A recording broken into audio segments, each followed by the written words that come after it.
Caríssimos amigos e irmãos, que a paz do Senhor esteja com todos vocês. Nós estamos vivendo um final de semana muito mariano. Tivemos no sábado a grande festa da padroeira principal do Brasil, Nossa Senhora Aparecida, depois de uma novena, onde nós citamos e pedimos a Maria que nos chamasse como peregrinos da esperança nessa sociedade tão necessitada de esperança, já nos preparando para o grande jubileu do ano que vem, Peregrinos da Esperança, e nesse final de semana também o Círio de Nazaré, Nossa Senhora de Nazaré, com o tema da oração, que é o tema desse ano. Sim, nós queremos perseverar na oração com Maria, Mãe de Jesus. Mas também, meus irmãos e irmãs, queremos estar unidos aos nossos bispos, cardeais, leigos e leigas, que estão nessa segunda parte do Sínodo dos Bispos, sobre a sinodalidade, como uma dimensão constitutiva da Igreja.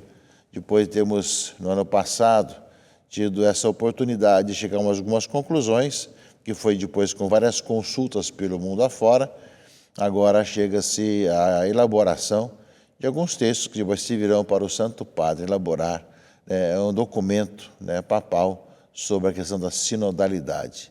Sejamos unidos nesse sentido, e mais especial nesse mês das missões, mês de outubro, mês que nós queremos cada vez mais viver a nossa missionariedade. Claro que ser missionário deve ser sempre, a missão é permanente, recorda muito bem o documento de Aparecida, mas somos chamados também a ter momentos missionários, e sem dúvida que esse mês de outubro somos chamados a isso. O próximo final de semana é o Dia Mundial das Missões. Além de refletir sobre o tema que o Papa colocou, e o tema das Pontifícias Obras Missionárias para o Brasil, temos a coleta das missões, essa contribuição nossa para as missões católicas no mundo. Quando nós temos uma certa paixão pelo trabalho missionário, pela evangelização, tudo mais, saberemos, além de ser missionários, vivemos missionariamente, contribuir também financeiramente, como faremos no próximo final de semana. Pois bem, irmãos, estamos no 28º domingo do tempo comum e temos uma leitura segunda, que da carta aos Hebreus, que pode ser a motivação desse nosso domingo. A palavra de Deus é viva e eficaz. É mais cortante do que qualquer espada de 2 gumes. Penetra até dividir alma e espírito, articulações e medulas. Ela julga os pensamentos, as intenções do coração, e não há criatura que possa ocultar-se diante dela. Tudo está nu e descoberto aos seus olhos, e a ela que devemos prestar contas. Esse texto da carta aos Hebreus é muito conhecido. A palavra de Deus é viva e eficaz, penetra no mais profundo do nosso ser. Quando temos o ouvido aberto, a mente aguçada e o coração disponível para ouvir a palavra de Deus, ela vai no mais profundo do nosso ser. E é o próprio Senhor Jesus, Ele é a palavra, o verbo que se fez carne e veio morar no meio de nós. Portanto, meditemos bem sobre a importância de pedirmos ao Senhor uma escuta da palavra de Deus. Escuta, filho. Escutemos cada vez mais com o ouvido atento, com o coração aberto, com a mente disponível, a palavra do Senhor, que vai penetrando mais profundo do nosso ser. Justamente o autor da carta aos Hebreus coloca detalhes de presença do maior possível, no mais íntimo de nós. E a palavra de Deus faça realmente a sua maravilha na vida de cada um de nós. E a palavra de Deus desse domingo, meus irmãos e irmãs, ela também é a grande sabedoria. O livro da sabedoria, aqui nós temos um texto da segunda parte do livro da sabedoria, ele fala justamente isso. Preferi a sabedoria aos cetros e tronos, e em comparação com ela, julguei esta sem valor à riqueza. A ela não igualei nenhuma pedra preciosa, pois a seu lado todo outro do mundo é um punhado de areia, e diante dela a prata será como a lama. Amei-a mais do que a saúde e a beleza, e quis possuí-la mais do que a luz, pois o esplendor que dela irradia não se apaga. Ou seja, falamos da palavra de Deus na segunda leitura, e na leitura da sabedoria, falamos justamente da importância da sabedoria. Né? Supliquei e ela veio, o Espírito da sabedoria veio a mim. Preferia mais do que cetros e tronos. A sabedoria que vem do Senhor, que nos faz ouvir a palavra de Deus de coração aberto. Meus irmãos e irmãs, no mundo de hoje, em que todo mundo desconfia de tudo e ninguém acredita em nada, nós somos pessoas que pedimos o dom da fé, de crer na palavra de Deus, de acolher essa palavra de Deus, e temos a sabedoria que vem de Deus em nossos corações. Temos tantas pessoas que não fizeram universidade, nem cursaram grandes cursos, mas alimentados pela palavra de Deus, falaram palavras de sabedoria para tantas pessoas. Viram o mundo e conseguiram enxergar o mundo com os olhos de fé, conseguiram ver a presença de Deus no mundo e na sociedade. É esse aspecto, meus irmãos e irmãs, que a palavra de Deus vai permeando, penetrando nossas vidas. E homens e mulheres que assim vivem, e mesmo que não tenha grande cultura acadêmica, tem a cultura da fé, tem a presença da fé, o enxergar pela fé os acontecimentos. Então, deixamos que a palavra de Deus penetre no mais profundo do nosso coração e nos dê a sabedoria de enxergar as coisas segundo o plano do Senhor. Creio que nesse aspecto vamos também compreender o Evangelho desse domingo. E nesse domingo, meus irmãos e irmãs, o Evangelho, continua de Marcos, evidentemente, fala de, enquanto Jesus estava caminhando, veio alguém correndo, ajoelhou-se diante dele e perguntou: bom mestre, que devo fazer para ganhar a vida eterna? Já é um grande passo, alguém que quer ter a vida eterna, alguém que manifesta um pouco esse aspecto, porque tem hoje gente que nem quer saber disso também, né? Mas é um grande passo. Mas Jesus questiona: por que me chamas bom? Só Deus é bom e mais ninguém.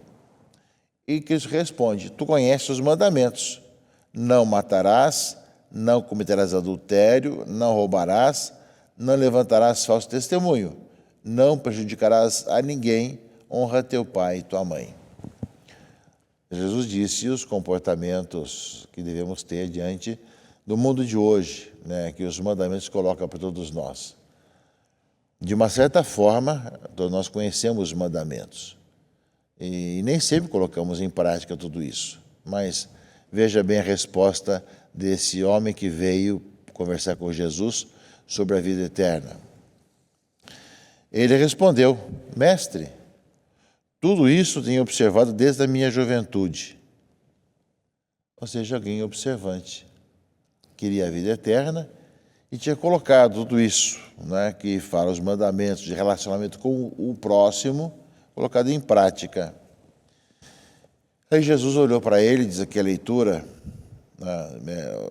Jesus olhou, né, para ele e disse, né, com amor: só te falta uma coisa, vai, vende tudo que tens e dá aos pobres, e terás um tesouro no céu. Depois vem e segue-me. Amar a Deus sobre todas as coisas é a oração do hebreu, do judeu, a cada dia, né? Ou seja, Shema Israel, teu Deus, o único Senhor. Ou seja, buscar a Deus acima de todas as coisas. No fundo, o primeiro, os mandamentos: amar a Deus sobre todas as coisas, né? Não terás outro Deus diante de mim. Buscar tudo no Senhor. Ou seja, diante do comportamento para com os outros, Jesus pede também de buscar a Deus de todo o coração, com toda a sua alma, com todo o seu entendimento, colocando toda a sua vida no Senhor. E aí o que aconteceu? Quando ele ouviu isso, ficou abatido. Foi embora cheio de tristeza, porque era muito rico. Tinha apego aos bens, tinha segurança nos bens. Ou seja, nós vemos que, embora tivesse uma boa observância, a sua vida, seu apego estava nos bens que possuía. Então, Jesus olhou ao redor e disse: como é difícil para os ricos entrar no reino dos céus. Os discípulos se admiravam com essas palavras, mas ele disse de novo: meus filhos, como é difícil entrar no reino de Deus. É mais fácil um camelo passar pelo buraco de uma agulha do que um rico entrar no reino dos céus. E eles ficaram muito espantados ao ouvirem isso e perguntaram então uns aos outros: quando nós colocamos nosso apego, nossa segurança nos bens, já não tem mais sentido buscar o reino de Deus, de justiça, de paz, de gratuidade no Senhor.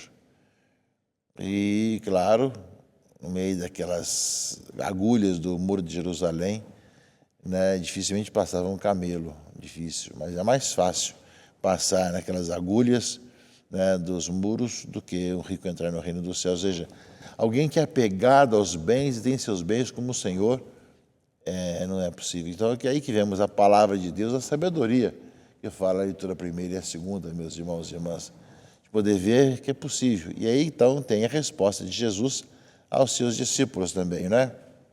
Então, que eles perguntaram: quem poderá ser salvo? Né? E aí fala Jesus: para os homens isso é impossível, mas não para Deus, pois para Deus tudo é possível. Ou seja, como é que pode ser isso? De que forma podemos ter essa experiência? É possível para Deus, é possível para quem busca o Senhor, viver e entregar-se ao Senhor.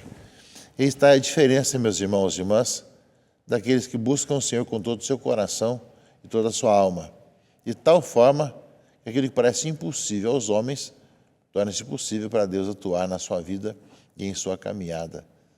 Então, discípulos, ao perguntar para quem é possível, Deus disse: é possível para Deus. E aí, então, Pedro vai dizer: eis que nós deixamos tudo e te seguimos. E aí Jesus respondeu: muito bem, Pedro. Quem tiver deixado casa, irmãos, irmãs, mãe, pai, filhos, campos, por causa de mim e do Evangelho, receberá 100 vezes mais agora, durante esta vida, em casa, irmãos, irmãs, mães, filhos e campos, com perseguições, e no mundo futuro, a vida eterna.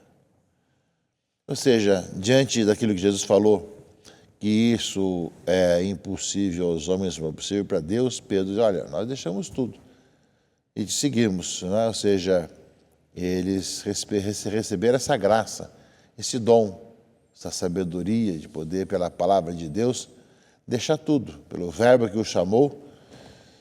E Jesus vai responder: não há quem faça sua renúncia e não receba 100 vezes mais nesse mundo, tendo a sua comunidade, muito mais pessoas.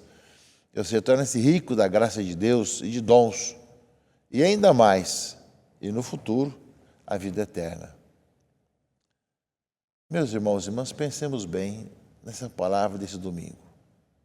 Palavra que é viva e eficaz, penetra no mais profundo de nós mesmos, a sabedoria, o grande dom do Senhor, e ao mesmo tempo, meus irmãos e irmãs, a palavra do Evangelho, né, que fala de observar a palavra de Deus, mas colocar Deus acima de tudo. Aquilo que parece impossível aos homens é possível para Deus. Né? E que Pedro fala que assim fizeram os discípulos, fizeram ele e os seus irmãos apóstolos. O que significa para nós, meus irmãos e irmãs, que no mundo de hoje, tão cheio de tantas questões, tantos apegos, precisamos a buscar o Senhor com toda naturalidade, tranquilidade e paz. Buscar o Senhor da vida, ao mesmo tempo entregando a vida ao Senhor e, ao mesmo tempo, vivenciando a alegria cristã de testemunhar que em Jesus Cristo nós temos a vida e temos a experiência da vida nova nele. Portanto, que a palavra de Deus, que penetra no mais profundo do nosso ser, nos dá sabedoria, nos dê essa força também de podermos buscar o Senhor acima de todas as coisas e observar seus mandamentos. Deus abençoe e guarde a todos. Em nome do Pai, e do Filho e do Espírito Santo. Amém.